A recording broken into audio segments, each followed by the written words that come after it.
केंद्रीय मंत्री किरण रिजिजू ने कांग्रेस, कम्युनिस्ट पार्टी और उनके सहयोगियों पर लोगों को गुमराह करने का आरोप लगाया है। उन्होंने कहा कि इन पार्टियों ने झूठ फैलाकर मुसलमानों को डराने की कोशिश की। रिजिजू के अनुसार इन लोगों ने मुसलमानों से कहा कि उनकी कब्रिस्तान और दरगाह छीनी जाएंगी और उनकी संपत्ति ले ली जाएगी। उन्होंने सवाल उठाया कि इससे बड़ा झूठ और क्या हो सकता है। रिजिजू ने कहा कि ये लोग या तो हिंदुस्तान के कानून को नहीं मानते या फिर इतना बड़ा झूठ बोल रहे हैं। उन्होंने स्पष्ट किया कि भारत कानून से चलता है और कोई भी किसी की संपत्ति या मस्जिद को इस तरह नहीं छीन सकता। उन्होंने ऐसे छोटे छोटे और नीचे स्तर के झूठों की निंदा की जिन्हें बोलना या सोचना भी नहीं चाहिए। रिजिजू ने कहा कि कांग्रेस और उनके सहयोगी पार्टियों ने इस तरह के झूठ फैलाकर लोगों को गुमराह करने की कोशिश की है। उन्होंने यह भी कहा कि नागरिकता संशोधन अधिनियम CAA का मकसद लोगों को न्याय देना है, न कि कुछ छीनना। खासकर गरीब मुसलमानों को इंसाफ दिलाने के लिए यह कानून बनाया गया है। रिजिजू ने देश की जमीन को सबसे महत्वपूर्ण बताते हुए कहा कि भारत की हर इंच जमीन का सही इस्तेमाल होना चाहिए। इसके लिए अच्छे कानून और सिस्टम की जरूरत है। उन्होंने कहा कि देश की जमीन का उपयोग गरीबों के लिए होना चाहिए और इसमें कोई विवाद नहीं होना चाहिए। रिजिजू ने बताया कि भारत में 9,72,000 से ज्यादा वक्फ संपत्तियां हैं, जो दुनिया में सबसे ज्यादा हैं। लेकिन इन संपत्तियों का मुसलमानों के लिए कोई खास उपयोग नहीं हो रहा। उन्होंने यह भी आरोप लगाया कि इन संपत्तियों का दुरुपयोग हो रहा है और कुछ लोग इन्हें कब्जा करके लूट रहे हैं। रिजिजू ने इस स्थिति को गंभीर बताते हुए इसे रोकने की जरूरत पर जोर दिया।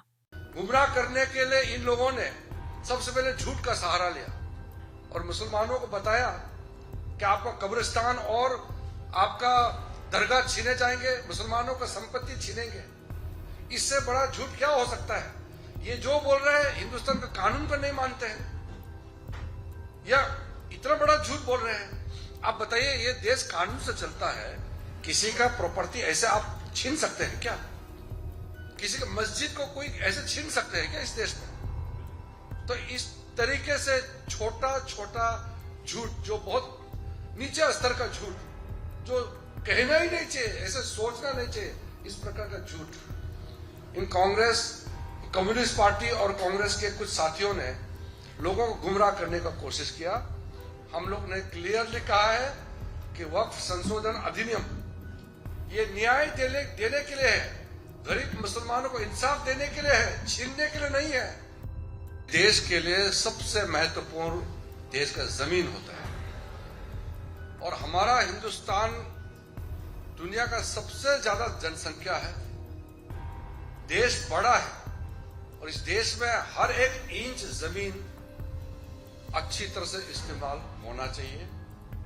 इसके लिए अच्छा कानून होना चाहिए, सिस्टम अच्छा होना चाहिए और हमारा देश का जमीन हमारा देश के गरीबों के लिए काम आना चाहिए।